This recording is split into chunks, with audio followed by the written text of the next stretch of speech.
안녕하십니까. 진세골 사랑의 집 이사장 주수일입니다. 오늘은 밝은 자상에 대해서 한번 생각을 해보겠습니다. 자상이란 자기 자신에 대한 생각과 감정을 말합니다. 그런데 이 자상이 좋으냐 나쁘냐 하는 것은 내가 행복을 느끼는 데 아주 결정적인 역할을 합니다. 남이 나를 나쁘게 생각하는 것은 그래도 그냥 무시하고 넘어갈 수가 있습니다. 그러나 내가 나를 나쁘다고 생각하는 것은 무시할 수도 없고 또 참을 수도 없는 것입니다. 그래서 밝은 자아상을 가진 사람은 자신에 대해서 자신감이 있고 긍정적이고 좋은 감정을 가지고 인생을 성공적으로 살아갈 수가 있지만 어두운 자아상을 가진 사람은 그렇지가 않은 것입니다. 밝은 자아상의 반대말은 물론 어두운 자아상인데 이것은 일종의 열등의식을 말합니다. 마태복음 22장 37절을 보면 하나님을 사랑하고 내 이웃을 내 몸과 같이 사랑하라 라고 하는 말씀이 있습니다. 이 말씀을 보면 이웃을 사랑하기 전에 먼저 자기부터 사랑을 해야 되는 것입니다. 그런데 우리 주위를 보면 열등의식을 가지고 있는 사람들이 많이 있습니다. 그런데 이 열등의식을 가지는 것은 자신을 사랑하지 않는 것이 되는 것입니다.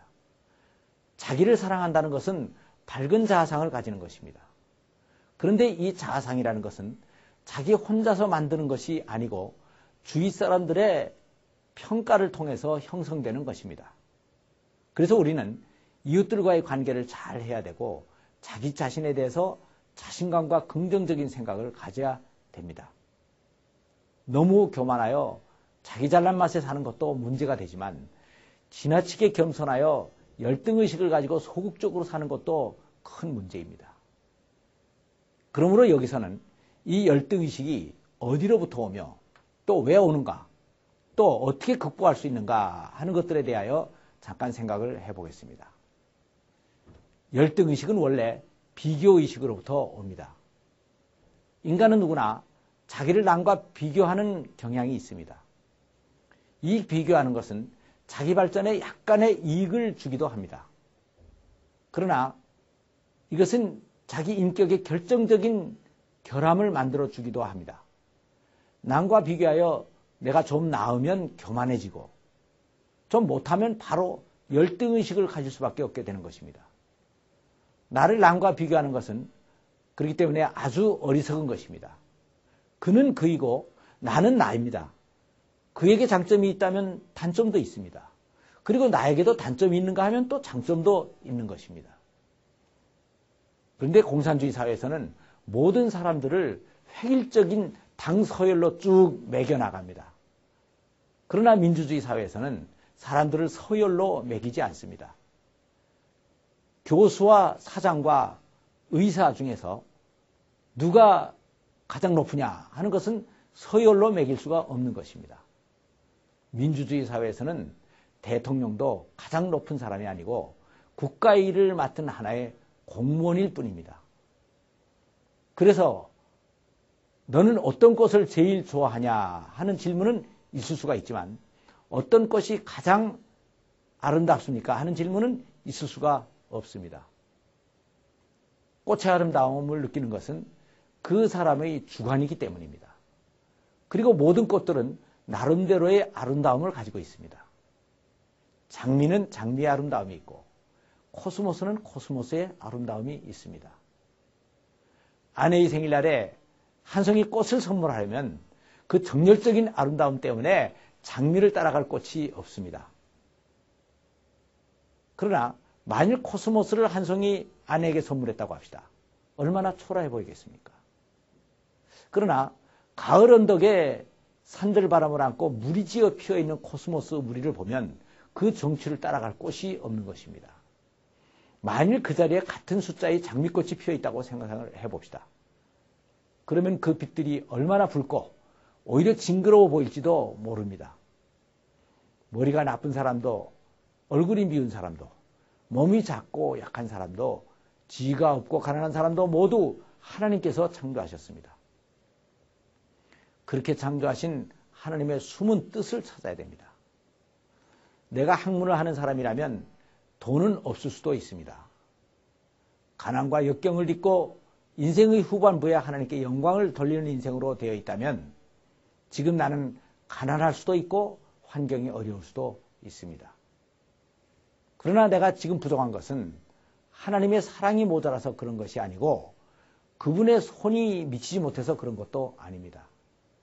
다만 그분의 높으신 뜻 안에서 운영되고 있는 섭리를 내가 지금은 잘 모르고 있기 때문인 것입니다.